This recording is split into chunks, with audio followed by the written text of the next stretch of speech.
मैं ज्यों का त्यों नहीं बता सकता। अब विचार करो भक्तात्माओं, अब मैं सत्संग कर रहा हूं, आप सुन रहे हो, इस ज्ञान को मेरे से कभी सुन लेना, तभी सुना दूंगा। और आप इसमें से 20% याद नहीं रख सकते एक बार के सत्संग श्रवण में।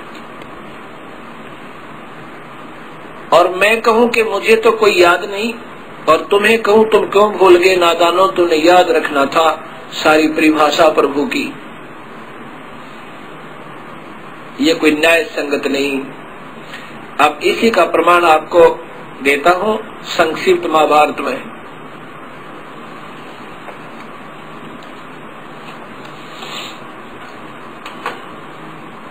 संक्षिप्त महाभारत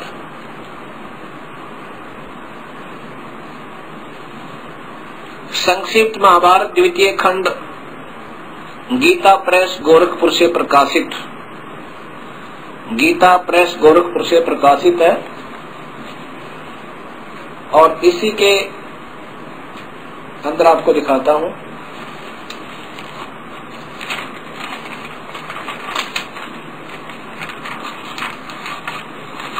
ये बहुत पुराना है, गीता प्रेस गोरखपुर से। ये श्री जयदयाल गोविंद का द्वारा ही टीका है। संपादक तथा संशोधक जयदयाल गोविंद का। अब इसी के 1531 पृष्ठ पे आप स्वयं भी पढ़िएगा।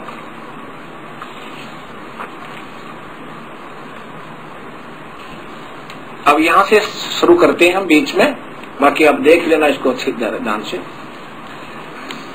अब वो वाटिका में टहलते हुए अर्जुन ने पूछा, पांडुनंदन अर्जुन श्री कृष्ण के साथ रहकर बहुत प्रसन्न थे।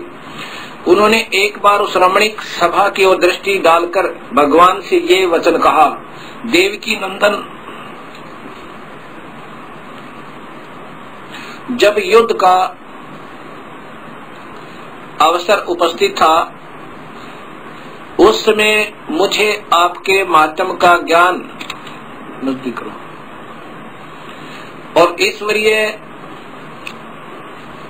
ईश्वरीय वर्णन, ईश्वरीय स्वरूप का दर्शन हुआ था। किंतु केशव, आपने स्नेहवश पहले मुझे जो ज्ञान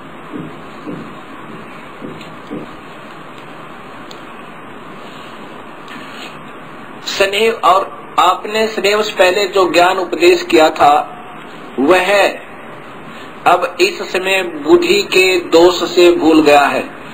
उन विषयों को सुनने के लिए बारंबार मेरे मन में उत्कंठा होती है। इधर आप शीघ्र ही जल्द ही द्वारका जाने वाले हैं, अतः पुनः वह सब विषय मुझे अर्थात पूरा गीता ज्ञान सुना दीजिए। इस पर श्री कृष्ण जी बोले अर्जुन, उस समय मैंने तुम्हें अत्यंत गोपनीय विषय का श्रवण कराया था। अपने स्वभूत रूप धर्म सनातन पुरुषोत्तम तव का परिचय दिया था और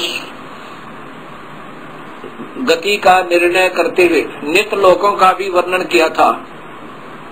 किंतु तुमने जो अपनी नासमझी के कारण उस उपदेश को याद नहीं रखा, यह जानकर मुझे बड़ा खेद हुआ।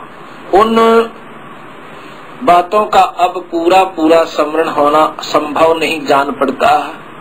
पांडव नंदन, निश्चय ही तुम बड़े श्रद्धाहीन हो। ओए होए, अब देखो तुम्हारी बुद्धि अच्छी नहीं जान पड़ती। अब मेरे लिए उस उपदेश को ज्यों का त्यों दोहरा देना, गीता को ज्यों का त्यों दोहरा देना कठिन है, क्योंकि उस समय योग युक्त होकर मैंने परमात्म तत्व का वर्णन किया था, अपना नहीं किसी और परमात्मा का वर्णन किया था।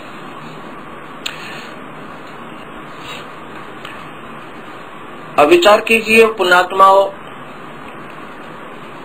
ये सच्चाई कहाँ है और किस प्रकार आपके सामने आ रही है। यहाँ देखो, भगवान श्री कृष्ण स्वयं तो कह रहे हैं कि मुझे तो कुछ याद नहीं और मैं ज्यों का तो वो नहीं बता सकता, और अर्जुन पर डांट लगा रहे हैं कि बुद्धिहीन, श्रद्धाहीन, तूने इतने निर्मल ज्ञान को क्यों भुला दिया। और स्वयं को तो कह रहे हैं कि मैंने नहीं मालूम मैंने क्या कहा था, अब ज्यों का तो नहीं बता सकता, अर्थात पूरी गीता नहीं सुना सकता। और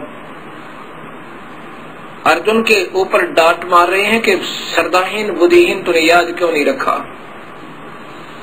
इससे सावसिद्ध है कि भगवान श्री कृष्ण को तो मालूम ही नहीं मैंने गीता में क्या कहा था। और फिर कहते हैं कि उस समय तो मैंने उस परमात्म तत्व का, मान लीजिए ये भी विचार करना होगा, अपना नहीं उस परमात्मा का ज्ञान दिया था। अब यहाँ विचार करना होगा कि प्रथम तो भगवान श्री कृष्ण ने ये बोली नहीं गीता, वो काल बोल गया उसके अंदर प्रवेश करके, और ये बात कहें कि उसमें मैंने योग युक्त होके ये सब कुछ कहा था, और अब कहते हैं मैं योग युक्त नहीं हो सकता। जब युद्ध के दौरान योग युक्त हो सकते हैं भगवान श्री कृष्ण, उसमें तो पीस ऑफ माइंड था, उसमें तो और शीघ्र योग युक्त हो जाना चाहिए था। और फिर भगवान श्री कृष्ण को तो मालूम नहीं, जो का तो नहीं कह सकते, और श्री वेद व्यास जी ने वही गीता जो की तो फिर लिखती। अब यहां विचार करना, फिर वो काल वेद व्यास जी में प्रवेश कर गया और ज्यों का तो गीता को फिर लिखवा दिया। श्री कृष्ण जी ने बोला ही नहीं था बेचारे ने, नहीं तो ऐसी पुण्यात्मा ऐसा जुल्म नहीं करवाते, दुनिया का अनर्थ नहीं करवाता। वो काल समझ गया कि यदि अर्जुन नहीं लड़ेगा तो श्री कृष्ण कहेगा चल भाई धन्य तेरी मां ने, बहुत अच्छा, और तुझे 1 लाख जीव खाने को नहीं मिलेंगे। किसको? काल भगवान को। उसने ऐसा जानकर श्री कृष्ण के अंदर प्रवेश किया और ज्ञान तो सत्य दिया, जो पूर्ण परमात्मा का जैसा भी वो है जो का तो, लेकिन स्वयं अपनी जो टिप्पणी दी वो अधूरी दी।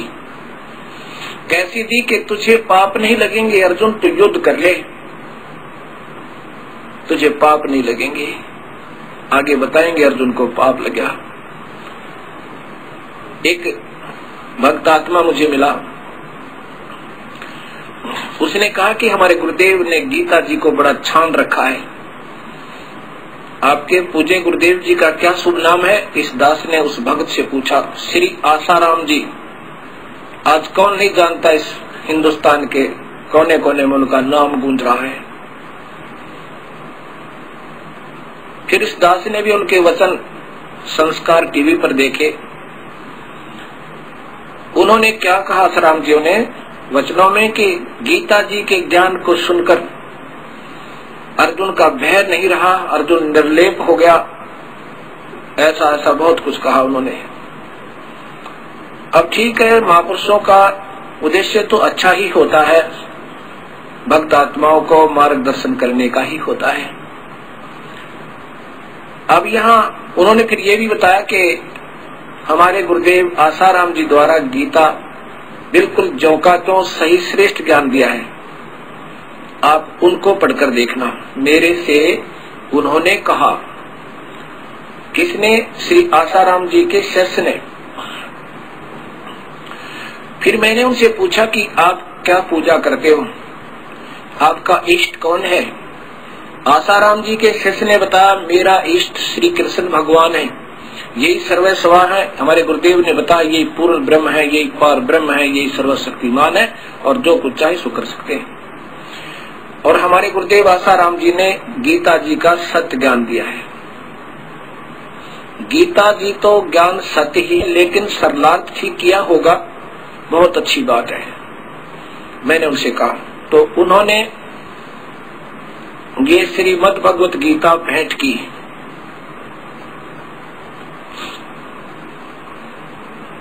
ये श्रीमद् भगवत गीता भेंट की, ज्यों की तो आशाराम जी द्वारा रचित